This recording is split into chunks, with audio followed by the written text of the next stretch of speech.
Hi guys, this is going to be another short video for a continuation of the user defined characters. Something I forgot to do in the first video, the first demo video on user defined characters, was to actually run the program for you. So I'm just going to start with that. I've got it loaded into the emulator.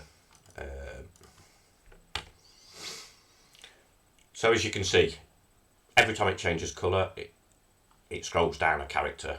These words, obviously the Agon and the Light, are made up 2 by 2.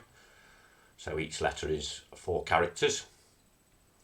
And we've already been through all that code. So it just keeps cycling through the colours until it gets to the end of that loop, and then exits out and puts the cursor back in the top left there. So now we can, let's close that. So we're going to be going through, that was obviously what we went through last time. This video is doing pretty much exactly the same. All the code's not far off, although I have changed a few wordings and line numberings and such like. But the main difference is we are using more of the VDU commands, and I'm chaining them together. So it's going to be the same code, but you'll see the difference. So here it's a little bit different. I've chained a couple of EDU statements together here, look. So 30, that takes you up to the top. That's a text cursor going back up to the top left corner. Takes it home, as they call it. And then VDU 17 is to change the colour. So then we assign white as colour 15. So although you've got a comma and a comma, it knows where the previous VDU statement ends, because obviously that's only a short VDU command with no attributes after it, whereas the colour one, you obviously have the colour attribute after it. So, but it's quite clever, it works it out. So if we go down to, all this is the same. I don't think I've done anything different really on that. It's here, look. So it just keeps things a bit simpler and neater. So A now, in theory, I could drop that down to just one VDU statement. In matter of fact, I'll do that and just show you that it still works. So we can do that, and place that there. And then we can just ram this statement out. Excuse me. Oops, oh, looks like I've got caps on. Right, so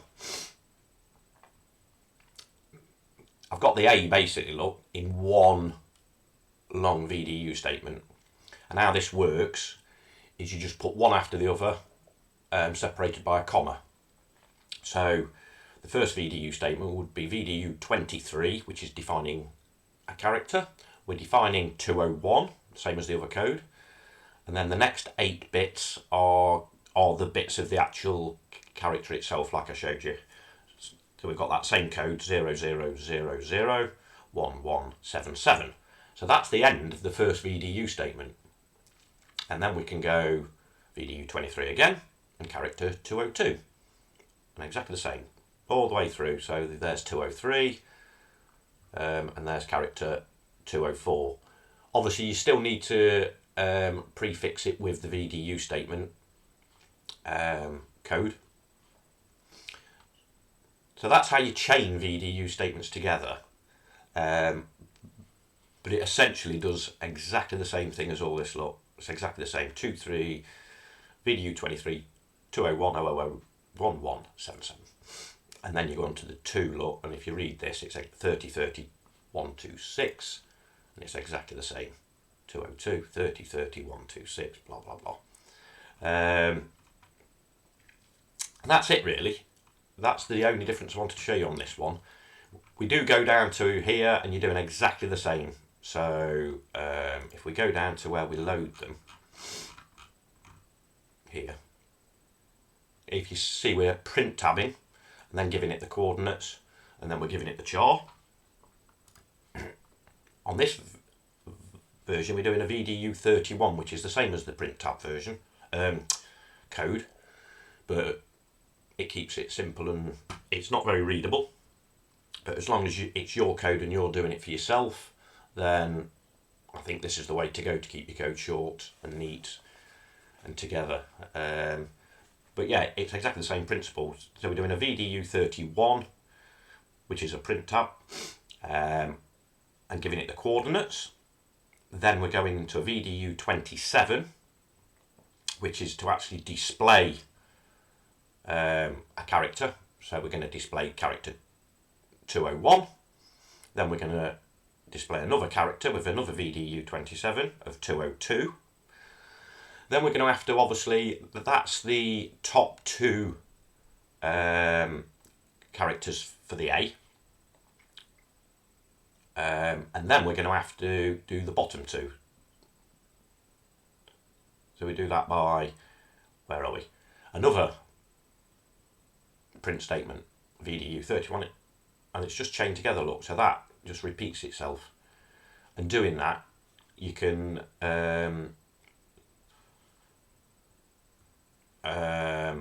this is all of the Agon.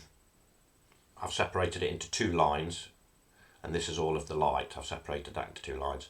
But essentially, as long as it fits on the maximum amount of characters you're allowed per basic line, you can just chain as many of these VDU statements together as you want.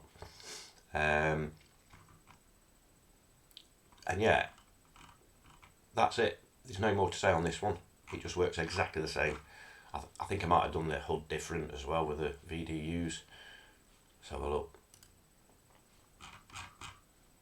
Yeah, so instead of using the print tab again, I'm just using the VDU31. And so if we just run this now, let's save it just to see if that edit at the top that I did works. Let me just get that there so I know what I'm doing. So CD into my B folder, load, it's going to be demo 02, that is.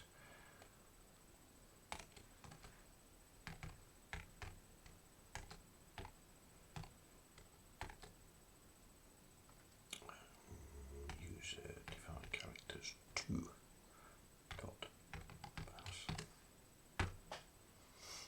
And then I'll just run that. I've kept it stationary on this time, and I think I've done a different mode. So it looks a bit smaller, but it stops a little bit of the epilepsy with the scrolling down all the time and the flashing. But yeah, that does exactly the same, and as you can see, it's not messed the A up by sticking all of those VDU statements on one line. So you can just shorten your code by doing it this way.